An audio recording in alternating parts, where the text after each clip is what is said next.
은행을 이용하는 사람 vs 은행에 이용당하는 사람, 차이는 이것 하나. 은행은 누구에게나 열려 있다. 월급을 받는 사람도, 작은 가게를 운영하는 사람도, 대출이 필요한 사람도 모두 똑같이 은행을 이용한다. 하지만 시간이 지나면 아주 뚜렷한 두 부류가 생긴다. 하나는 은행을 이용해 자산을 키우는 사람. 그리고 다른 하나는 은행에 이용당해 가난의 속도를 더 빠르게 높이는 사람. 두 부류는 똑같은 은행을 이용한다. 똑같이 체크카드를 쓰고, 똑같이 적금을 들고, 똑같이 대출을 받는다. 하지만 결과는 극명하게 갈린다. 어떤 사람은 집을 마련하고 투자 자산을 키우지만 어떤 사람은 대출 이자에 허덕이며 통장을 한순간도 여유 있게 만들지 못한다. 왜 이런 차이가 생길까? 그 이유는 놀라울 만큼 단순하다. 부자가 되는 사람들은 은행을 도구로 쓴다. 반면 가난해지는 사람들은 은행을 의존처로 쓴다. 이 차이 하나가 몇 년 뒤 자산의 격차를 수억 단위로 벌려놓는다. 1. 은행을 보관소로 보는 사람들. 많은 사람에게 은행은 단순히 돈을 넣어두는 곳이다. 월급이 들어오면 그대로 통장에 머무르고 모자라면 체크카드로 결제하고 남으면 적금에 넣는다. 이 구조의 가장 큰 문제는 돈이 시간이 지나도 움직이지 않는다는 것이다. 움직이지 않는 돈은 절대 늘어나지 않는다. 오히려 물가가 오르는 순간 조용히 가치가 하락하는 돈이 된다.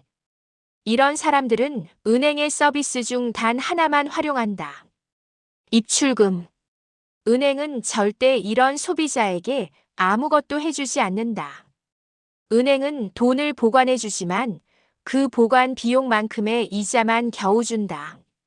그마저도 물가 상승률을 따라잡지 못한다. 결국 이들은 은행을 사용하지만 은행은 이들에게 아무런 경제적 이득을 주지 않는다. 2. 은행에 종속되는 사람들. 이런 사람들은 대부분 필요할 때만 은행을 찾는다.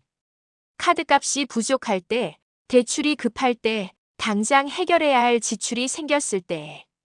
문제는 이런 방식이 은행을 자신보다 우위에 놓는 구조를 만든다는 것이다. 이들은 은행이 주는 조건을 그대로 받아들인다. 높은 금리, 불리한 상환 구조, 목적 없이 받아버린 마이너스 통장, 원리금 부담으로 인한 소비저축 압박. 이들은 은행의 고객이 아니라 사실상 은행의 이자 생산자가 된다. 은행 입장에서 보면 이들이야말로 최고의 고객이다. 이자는 꾸준히 내고 대출은 줄지 않고 자산은 늘지 않는다. 결국 은행을 이용하는 것이 아니라 은행에게 이용당하고 있는 것이다. 3. 은행을 도구로 쓰는 사람들의 결정적 차이.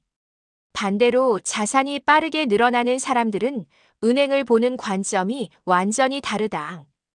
이들은 은행을 돈을 보관하는 창고가 아니라 돈을 굴려서 자산을 빠르게 키워주는 시스템이라고 본다.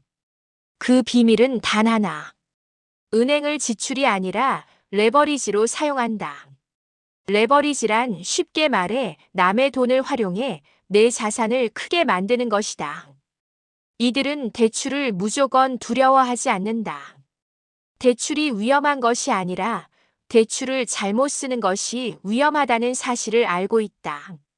예를 들어 가치가 오를 가능성이 높은 자산 부동산 등의 레버리지를 활용. 고정금리 변동금리 시점을 판단해 최적의 비용 구조 설계. 상환 플랜을 자산 증가 속도에 맞춰 조정. 소비 대출이 아닌 자산이 생기는 대출을 선택. 이들은 같은 금액을 벌어도 성장 속도가 압도적으로 빠르다. 왜냐하면 돈이 자기 몸무게만큼이 아니라 은행의 근육을 함께 쓰기 때문이다. 4. 은행을 이용하는 사람은 시간을 산다. 자산을 키우는 사람들의 가장 똑똑한 점은 이것이다. 은행에 돈을 쓰면 내 시간을 단축할 수 있다는 사실을 안다. 예를 들어 5년 동안 모아야 할 돈을 레버리지로 당겨오면 5년 동안 준비해야 할 자산을 지금부터 키울 수 있다. 자산은 시간이 길수록 더 빠르게 늘어난다. 복리 때문이다. 이들은 은행을 이용해 시간을 빠르게 앞으로 당기는 것이다. 반면 은행에 종속되는 사람들은 시간을 앞으로 당기기는커녕 현재의 소비를 미래에서 끌어다 쓰면서 미래의 시간을 계속 깎아먹는다. 결과는 정반대다. 은행을 이용하는 사람 시간이 지날수록 자산이 폭발. 은행에 이용당하는 사람 시간이 지날수록 이자가 눈덩이처럼 커짐. 시간을 누가 어떻게 쓰느냐가 자산의 크기를 완전히 달라지게 만든다. 5. 결국 차이는 은행을 바라보는 관점 단 하나. 요약하자면 두 부류의 차이는 이것 하나다. 은행에 이용당하는 사람. 은행 돈을 맡기는 곳. 대출 위험 빚.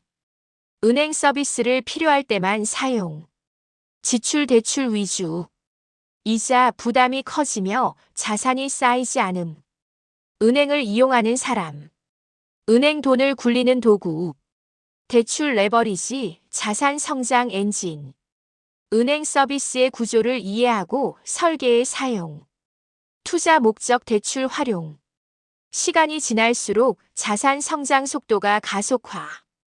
같은 은행을 쓰지만 완전히 다른 결과를 만든다. 6. 결론 은행은 위험한 곳이 아니다. 잘못 사용하는 사람이 위험한 것이다. 은행은 당신을 이용하기 위해 존재하지 않는다. 은행은 당신이 어떻게 사용하느냐에 따라 가난의 원인이 될 수도 부자의 시작점이 될 수도 있다. 은행을 이용하는 사람들은 은행이 가진 시스템, 자본, 시간을 활용해 자신의 자산을 키운다. 반대로 은행에 이용당하는 사람들은 은행이 만들어 놓은 구조 속에서 이자만 내며 시간을 빼앗긴다. 결국 차이는 하나. 은행을 도구로 보느냐, 은행을 의존처로 보느냐.